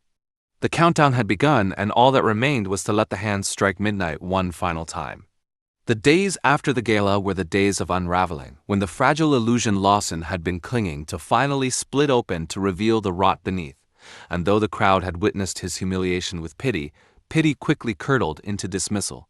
And dismissal is worse than hatred, because it leaves nothing for a man to hold on to, no enemy to fight, no cause to rally around. Only the suffocating realization that the world has simply moved on without him. And yet, even in that state of decay, even as doors slammed shut and phones went unanswered, he refused to surrender. For surrender would have meant acknowledging that his time was gone, that he had been replaced not just in power but in meaning. And so he staggered forward like a wounded animal, snarling, not because it could still bite, but because it did not know how to be silent. I watched from a distance, as I had always watched, patient, deliberate, never rushing, because revenge is not about the first strike. It is about the last one, the one that echoes longest, and what I wanted was not his defeat, but his obliteration, the kind of downfall that ensures no resurrection is possible. No phoenix can rise from these ashes. And so I waited, letting him make his desperate moves, letting him stumble into the traps that had been waiting for him since the moment I began weaving this web. Each step forward only binding him tighter, each attempt at defiance only sealing his fate more completely. He tried to rally what few allies remained, men and women who owed him favors from years past, and for a brief moment I could see in his eyes the flicker of hope, the belief that perhaps with enough manipulation he could claw his way back. But one by one they turned from him, not because they suddenly grew loyal to me, but because they saw in him a sinking ship, and in me the shore, and no one willingly drowns when safety is so near. He tried to secure funding through shadowed channels, reaching out to investors whose morality bent easily when profit beckoned. But every offer he made was undercut, every deal he attempted was soured, because I had already been there first, whispering in the right ears, planting the right seeds, ensuring that every path he took led only deeper into the labyrinth whose walls I had constructed around him. He tried to leak stories to the press, fabrications meant to paint me as the villain, to paint himself as the victim of betrayal and conspiracy. But in his desperation, he did not realize that the press no longer listened to him, that his name had become a stain that editors avoided for fear it might tarnish their pages. And even the whispers he managed to spread dissolved quickly into the noise of the city, unheeded, unremembered. He was drowning, gasping for air, but every breath he took only dragged him deeper under, and I was the one who held the current steady, letting it pull him away from every shore he tried to reach. But what fascinated me most was not his struggle against the world, but his struggle against himself, the way his pride refused to die, the way his ego clawed at the edges of his sanity, because even as he sank he still told himself stories in which he was the wronged hero, the misunderstood visionary, the man betrayed by lesser men who could never match his brilliance. And I knew that so long as those stories remained, he still had something, a core he could cling to in the darkness, and that core was the last thing I had to destroy. The watch ticked on, relentless, and I began to feel its weight grow heavier on my wrist, as though time itself were reminding me that patience was not infinite, that the final movement of this symphony was drawing near, and it was then that I decided to strip him of the only thing left to him, his legacy. Money can be regained, power can be rebuilt, even reputation can sometimes be resurrected, but legacy, that fragile illusion of permanence, is the one treasure men like Lawson guard above all else, because it is the promise that they will not be forgotten, that their names will echo even after they are gone, and so that was where I struck. I began quietly, seeding doubt into the archives of his empire, leaking documents that revealed not just corruption but incompetence, not just betrayal but stupidity, reshaping the narrative of his reign so that what had once been viewed as genius was now reinterpreted as recklessness. What had once been celebrated as boldness was now mocked as arrogance. Biographers who had once courted him for memoirs suddenly lost interest, their eyes shifting toward me instead, and even in academic circles where his strategies had been studied, new papers began to emerge dismantling his methods, showing the cracks, exposing the flaws, until slowly, piece by piece, the myth of Lawson was replaced with the cautionary tale of Lawson, not a titan of industry, but a warning of hubris. I saw the realization dawn in him, saw the fury in his eyes when he discovered that even history itself was being rewritten against him. And that was when he came to me directly, cornering me outside a hotel one night, his face pale with rage, his hands trembling not with weakness but with the unbearable pressure of a man who knows he is being erased. "You think you can destroy me?" he hissed, his voice low but shaking with the force of his fury. "You think you can take everything I built and leave me with nothing? I am not finished. I will never be finished." His words were fire, but his eyes betrayed him, for behind the blaze was terror. The terror of a man who already suspected he had no weapons left, who already knew the war was lost. I did not answer him. I merely raised my wrist, let the streetlight glint off the face of the watch, and watched as his fury faltered for just an instant, as though the ticking in the silence between us was louder than any threat I could have spoken. He staggered back, cursed me, promised vengeance, but the promises of desperate men are like whispers in the wind, loud for a moment, then gone, forgotten before they can even settle. Still, I knew better than to underestimate him. Desperation can drive men to extremes, and extremes can leave scars, so I tightened the net, closing every gap, ensuring that even his wildest attempts at retribution would collapse under their own weight. I fed just enough information into the right circles to ensure that law enforcement began circling him, not with charges yet, but with questions, with investigations, with shadows that followed him wherever he went, and though nothing ever materialized, the paranoia was enough, eating at him, hollowing him further. I whispered into the ears of those who had once admired him, ensuring their silence when he came begging, their rejection when he came demanding, their pity when he came pleading. And all the while, the watch ticked, the seconds sliding by with the inevitability of a noose tightening, until even I began to feel a strange pity for him. Not the pity of forgiveness, but the pity one feels watching a once mighty structure collapse in slow motion, knowing nothing can stop the fall. Knowing that even if you tried, the rot is too deep, the foundations too shattered. But pity does not halt revenge, it only sweetens it, and so I pushed forward, orchestrating the final stage of his erasure. The gala had been his humiliation, the rewriting of history his displacement, but the final blow would be the unveiling of truth, the truth of what he had done to me all those years ago, the betrayal that had set this all in motion. The betrayal of not just friendship, but of humanity, of loyalty, of the sacred bonds between men who had once built something together.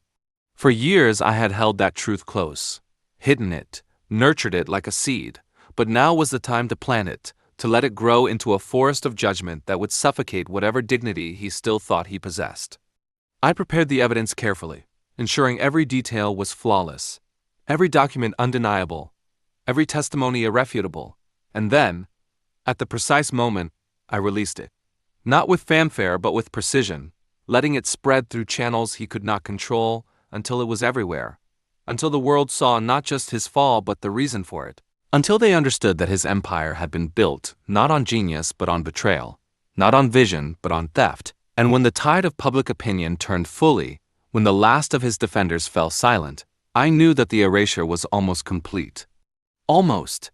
Because even as the evidence spread, even as the world condemned him, he still lived, he still breathed, he still told himself the stories in the dark, and I knew that the only way to end this, the only way to complete the revenge, was to take from him not just his empire, not just his reputation, not just his legacy, but his future, to ensure that every day he woke would be another day of silence, another day of invisibility, another day where the ticking of the watch reminded him not of power but of absence, not of life but of the slow crawl toward a death that would come without remembrance. That was the true revenge, not in his destruction but in his survival, not in his death but in his living erasure, and as the watch ticked on I felt the weight of inevitability settle into my bones, knowing that the final moment was close, knowing that soon, very soon, the hands would strike midnight, and there would be nothing left of Lawson but silence. The night of the final reckoning arrived not with thunder but with silence. The kind of silence that hums at the edge of perception, pressing in until you realize that everything you have been waiting for, everything you have been building toward, is about to be resolved. And as I stood in the shadows watching Lawson stumble down the steps of the courthouse, hounded by cameras, ignored by all eyes, despised by strangers, I felt no triumph, no explosion of victory, only a strange calm, as though the storm that had carried me here had finally spent itself, leaving only stillness in its wake. And yet beneath that calm was the watch, ticking against my wrist, louder than the voices, louder than the chaos, reminding me that this was not the end. Not yet, because endings are not defined by collapse. Endings are defined by revelation, by the truth that emerges when everything else has been stripped away. And Lawson's truth had not yet been spoken. He was a husk now, a man hollowed by exposure, his name a curse, his legacy a joke, and yet I knew he still clung to the ember of a story, the story he told himself in the dark, that he had been wronged, that he had been betrayed, that he had been the victim of lesser men. And that ember, fragile though it was, still burned, and as long as it burned, my revenge was unfinished. So I stepped from the shadows, letting him see me, letting the world see us together one final time, predator and prey, architect and ruin. And when his eyes met mine, I saw not hatred but pleading, the silent begging of a man who wanted me to confirm his story, to tell him that yes, this was vengeance for betrayal, that yes, he had been important enough to warrant such meticulous destruction, that yes, his downfall had meaning. And in that moment I smiled, not with joy but with something darker, because I knew the cruelty of what I was about to reveal would crush him more completely than any ruin of reputation ever could. Do you know why I did this? I asked him, my voice low enough that only he could hear, though the cameras flashed around us like lightning.